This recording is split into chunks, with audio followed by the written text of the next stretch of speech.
Welcome back to the Superintendent Studio for episode number 2, if you will. Just another quick, brief message and what's on the top of my mind as we start this year. I guess the working title in my mind for this one is One Message, Many Voices, the Art of Strategic Alignment. What does it mean in a school district? I learned the hard way, as have many of you, I'm sure, that if there's one thing you can say about leadership at this level, it is that communication is a repetitive sport. I learned that the hard way. I spent the first few years of my career coming up with the next new initiative, the next thing we're going to work on, the next thing we're going to talk about, and every year I thought it had to be new and fresh, and I came to realize that half my community, probably more, had no idea what we were working on because they hadn't heard the first message. So the second iteration, the third iteration was lost, and frankly, most of my staff probably weren't aware of what it was that we were trying to focus on as well, and I take complete ownership for that.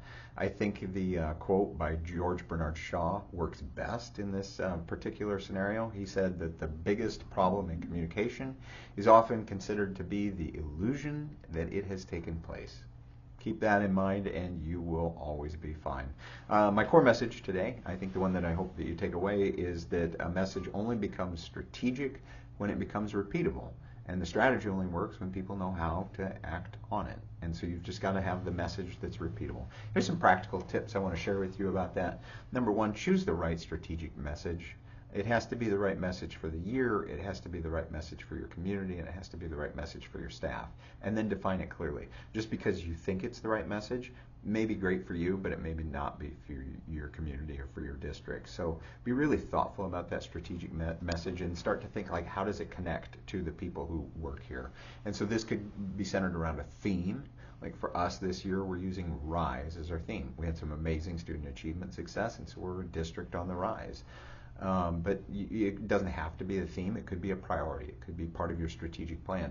The trick is to make sure that whatever it is that your message is, it has to connect both emotionally and operationally. If it's just an operational connection, people won't remember it. If it's just an emotional connection, they may tell the story, but they have no idea how it connects to their work or the district.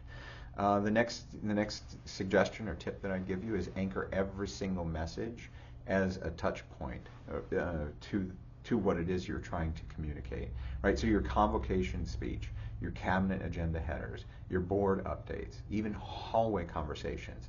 Like anytime you're in front of people, anytime you're talking, somehow connect it back to what your message is. Connect it back to your theme and remind them often. This is what I mean when I say leadership is a repetitive sport. It's something you have to do over and over for people to understand, and then they start repeating it, and then you're off to the races.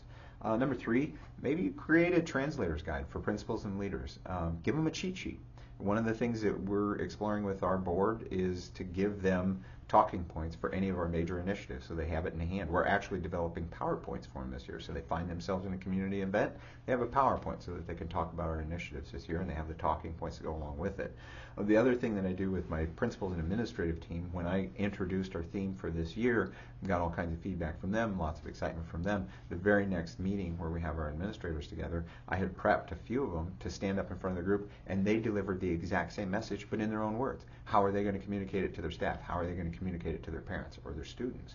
And so the whole group got to hear not just my version, but then 4 other versions, and we're just going to keep doing this throughout the year. And by doing this, we're reinforcing both the message and the fact that administrators are key communicators in your district, and they have to be able to tell the message using their own words. We all hear about the rule of 7. This would be my next tip. People hear the same message at least 7 times in different forms before it actually sticks. So think about newsletters, videos, walkthrough reflections, board meetings, weekly communications, the whole bit. And then lastly, I think the final tip is to just monitor the fidelity of the message itself. Ask staff mid-year, like, what is the district focused on right now? And if you get 10 different answers, it's time to recalibrate. They haven't gotten the message. So I guess the takeaway is your district probably already has a message. It just may not be the one that you want. Choose it, anchor it, repeat it until it echoes. Leadership alignment does not just start with a plan. It starts with a phrase. Thank y'all.